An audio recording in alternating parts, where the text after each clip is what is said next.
Hey guys, welcome back. Today we're going to talk about Italy and Italian food. Believe it or not, these can be two different things when we're talking about Italian-American food. There are multiple different foods that we call Italian foods here in the United States, but are not served in Italy at all. If you're booking a trip to Italy and are excited to try all your favorite Italian-American dishes, you'll be sadly disappointed. Unless you're eating at a location that caters to Americans and American-Italian cuisine, then you won't get those dishes you're so used to. You may be asking why. Why are American Italian dishes so different than classic Italian dishes? There are two main reasons for this. For starters, between 1876 and World War I, millions of Italian immigrants came over. In Italy, things like meat, cheese, and even pasta were luxury items that the poor couldn't afford.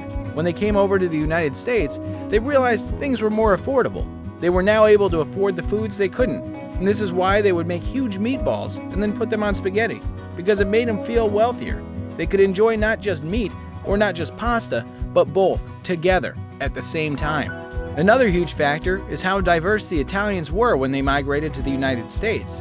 They came from different regions in Italy to now being all together. Italy's regions all serve different dishes. True Italian food is very diverse and locally driven. There are a few dishes you can only get in certain areas. When Italians moved and were now all local to each other, they swapped recipes and tips. This is how some dishes have come about to be classic Italian-American dishes. It's actually really good garlic bread. Garlic bread is my favorite food. Garlic bread. One of those being garlic bread, which is such a staple here in the United States when it comes to Italian food. We make it to pair with any of our Italian dishes. Sliced bread toasted with butter, garlic, and even cheese. This is not at all what you'll find in Italy. They typically just rub bread in olive oil. Garlic is not as heavily used in Italy as it is here in our dishes. It's believed that garlic bread was created in the 1940s. Instead of garlic bread, try bruschetta al pomodoro. This is a bread that is toasted and was rubbed ever so slightly with garlic. It's served with fresh tomatoes on top. Keep in mind this is more of an appetizer or snack, not necessarily serving alongside any main dish. Spaghetti and meatballs. Spaghetti and meatballs are a classic when it comes to Italian-American cuisine. When you ask an American what they think when you say Italian food, I'm sure you'd hear spaghetti and meatballs. Sadly, these two things are not commonly eaten together in Italy. They do eat meatballs, however not served with pasta. They eat them by themselves. Instead of spaghetti and meatballs, try polpette al sugo. This dish is just meatballs served alone, not on pasta. Italy's meatballs are also much smaller than they are here in the United States. On the plus side, it's more likely you'll get fresher food served in Italy than you would here in the States. We commonly freeze meatballs and reheat them later. This isn't common practice in Italy, so their meatballs might not be as large or served with pasta, but they won't be full of preservatives. Another option instead of spaghetti and meatballs is lasagna. This isn't the same, however, it's still the idea of pasta with meat sauce. This isn't a perfect substitution, but has similar ingredients. Chicken parm, one of the most exciting chicken dishes anywhere on the planet. Chicken Parmesan. Chicken Parmesan is probably my favorite Italian food dish and isn't even served in Italy. Not even a little bit. Chicken is rarely used in Italy and even more rarely used on pasta. Chicken is served alone. There isn't much room for argument there. Meats are often included in sauces in Italy's dishes, however not chicken. Even if there is meat used, the meat is typically broken into smaller pieces, not left as a whole piece just laid on top of the pasta. Instead of chicken parmesan, try melanzane alla parmigiana. This is the closest thing you can get in Italy to match our classic chicken parmesan. It's pretty much the same dish, but instead of chicken, they use eggplant. It's interesting though, because that dish is available in the United States. It's been available but has become more widespread and well known as more people have been wanting healthier options at restaurants. Because of the health kicks, the traditional eggplant parmesan became more common here in the United States. Instead of chicken, try fish with pasta.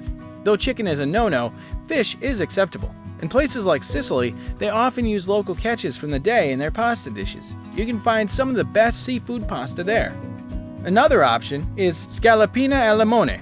Because chicken is so rarely used, a dish that includes veal is the closest you might be able to get. Scallopine al limone is a classic dish in Italy. It is a veal escalope in lemon sauce. It's prepared by simply coating the veal in flour and frying them in a skillet with butter and then cooked with lemon juice. It's one of the closest things you can order to chicken. That alone should prove how different our Italian-American cuisine truly is from Italy's. Se lasagna vuol dire vomito a strote! Ah, ti piglio la facciazza! Fettuccine! Fettuccine Alfredo.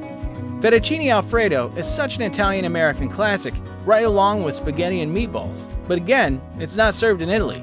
It's said that our traditional take of Fettuccine Alfredo was created by Chef Alfredo in Rome in the 1920s. He created the dish to appeal more to American customers. True Italian dishes rarely require cream in their dishes. It's said that a couple honeymooning in Rome came across the dish at Alfredo's, fell in love with it, and brought the recipe home to the United States. Clearly, it flourished here. An Italian version of our classic mac and cheese can't get much better than that. Instead of fettuccine alfredo, try cacio e pepe. Cacio e pepe is essentially the Italian version of our fettuccine alfredo. The biggest difference is that Italians do not put cream in it. Like we said earlier, they hardly use cream in pasta at all. The cacio e pepe is exactly what it translates to: cheese and pepper. This dish is simple. You mix cooked pasta, butter, pecorino Roman cheese, and pepper together in a dish until the cheese is melted and creamy. Creamy, but without the cream. Alright guys, can you stack 1,000 slices of pepperoni on a single slice of pizza? Pepperoni pizza. Even though pepperoni pizza is a huge hit here in the United States, it's very rare you'd get pepperoni on your pizza in Italy. Bummer, we know. Pepperoni is such a traditional topping for our pizza here in the United States. If you ordered that in Italy, you'd most likely receive pizza with bell peppers or pepperoni. You may get your traditional version of pepperoni pizza in Italy, but only in a very touristy location. They know what is considered traditional Italian-American, so they're going to cater to that to make as much of a profit as possible. Instead of pepperoni on your pizza, try fresh mozzarella, tomato, spicy sausages, and broccoli rabe. It may sound strange, but these are more traditional toppings for a genuine Italian pizza and are worth a shot. Italy's pizzas are typically very thin crust compared to our traditional crust here in the United States. They also use a lot less cheese than we do as well.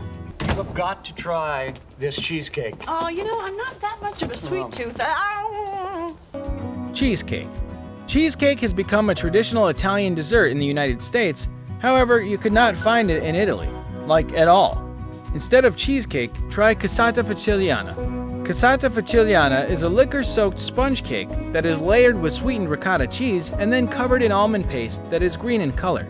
This dessert is said to have made its appearance in the 18th century and was traditionally eaten only around Easter. This dish will make it difficult for the classic cheesecake to win when it comes to richness, which is one thing the cheesecake is known for. Another substitution idea is tiramisu. You may have heard of tiramisu as it has been adapted in the United States as a dessert as well. This dessert is traditionally a coffee-flavored layered dessert. It's layered with ladyfingers that have been soaked in coffee, a mixture of egg, sugar, and mascarpone that has been whipped together. With a hint of cocoa flavor, this has been adapted in the United States to multiple different dessert types, such as cake. Ah! I need a drink. Not that! Never that! Penne alla vodka. Penne alla vodka is a big deal here in the United States, though honestly, we're not sure why. This dish is fairly simple. Maybe too simple. It's penne pasta with a vodka tomato, onion, and cream. But if we're being realistic, whatever flavor was in the vodka is burned off within minutes, leaving you with a weak tomato, onion cream sauce. This is not found in Italy, and it's said to have been a flash-in-the-pan trend in the mid-70s and quickly disappeared after that. Today it would be unlikely you could find it. For starters, Italians don't drink vodka. It's not a traditional drink of choice. And again with the cream, Italians don't use cream in their pasta dishes. Instead, try anything. Yes, we mean it, anything. There are so many different Italian dishes that you can't find in the United States. This is a great time to try something new and more traditional. After the vodka's burned off, you're left with tomatoes, onions, and cream. While it's unlikely you'll find a cream sauce, you could likely find some combination that includes onion and tomatoes. If you are wanting something with alcohol, then we recommend you order a really good dish and then a nice glass of wine on the side. It may not be cooked in with the pasta, but you can at least taste it if you just drink it. And this is a how to make Italian dressing. Italian dressing. It's kind of comical that we as Americans named a dressing Italian dressing when in fact it's not at all used in Italy. Not even a little bit. This dressing commonly has ingredients like vinegar, oil, Italian spices, and garlic. It's believed that this dressing got its name from the spices and garlic. These are typically used in Italian-American food cuisine, and so we just clumped them all together apparently. This recipe was said to have come from Massachusetts in 1941. Instead, try olive oil and vinegar. It's more traditional for Italians to simply use olive oil and vinegar, not pre-mixed, in Italy. They simply pour their desired amount over their salads at the table. They use lemon juice and occasionally balsamic vinegar as well. Who knows? Maybe you'll like it. Now that we've gone through your favorite Italian recipes, we hope we haven't ruined your dreams of visiting Italy and swimming in a big bowl of spaghetti and meatballs. It is kind of surprising that what we consider traditional Italian food doesn't even come close to what some of the true traditional dishes are. Comment below what your favorite traditional Italian American dish is, and if you liked today's video. If you liked the video, press the like button. Also, comment down below what you thought of today's video. If you're new to our channel and like the great content, subscribe to our channel now. Also, if you want to get the latest updates from our channel, press the bell icon. Until then, bon appetit!